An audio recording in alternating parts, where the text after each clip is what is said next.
Hello, in the news today. As London burns, questions are being asked about how prepared British police are for the 2012 Olympics. For the third night in a row, rioting youths wearing hooded sweatshirts to mask their faces have been looting from shops as police struggle to contain the violence. There have been reports of rioting in other cities, including Birmingham, Manchester, Liverpool and Bristol. There's growing anger in London at the police response to 3 days of street violence. The city's Deputy Commissioner, Tim Godwin, has been jeered during a live television interview. Hundreds of people have been arrested and Prime Minister David Cameron has cut short his holiday to chair a crisis meeting on the riots. Farmers say the push for an inquiry into the price of milk is premature and confusing. Federated Farmers Dairy Chairman Willie Lefferink says the argument seems to be that milk has increased in price 7% higher than inflation. On that basis, he says we should hold select committee inquiries into council rates, government spending, the emissions trading scheme and even replica sporting gear. Mr Lefferink says the 2008 report found a dairy farmer got 35% of the retail price of a 2-litre bottle of milk.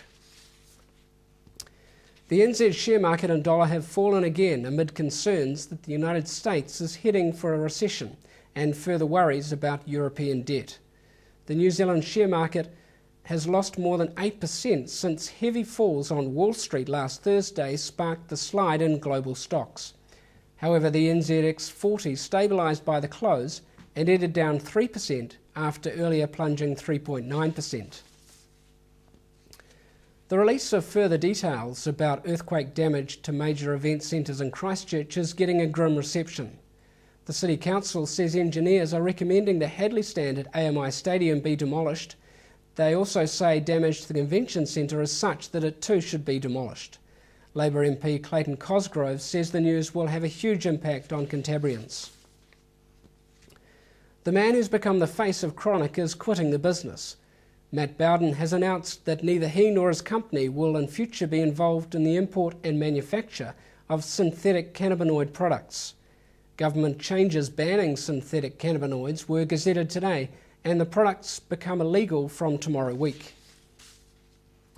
Seismologists say a quake near Taupo around 1:45 this afternoon would have been felt by some throughout the North Island. The magnitude 5 quake had a focal depth of 100 kilometres and was centred 10 kilometres north of Taupo. The organisers of the Rugby World Cup might not have an opinion on Adidas's pricing decisions, but the minister responsible does.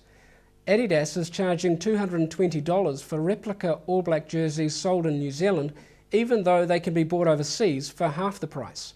Rugby NZ 2011 Chief Executive Martin Snedden won't take a position on Adidas's decision, saying it's not his area. However, Rugby World Cup Minister Murray McCulley says Adidas needs to consider whether its actions are building or detracting from its brand. The next census will be held in March 2013 after this year's was cancelled because of the Canterbury earthquakes. A bill has been introduced into Parliament that allows the census to be deferred. And that's all from me. Thanks for watching. Bye for now.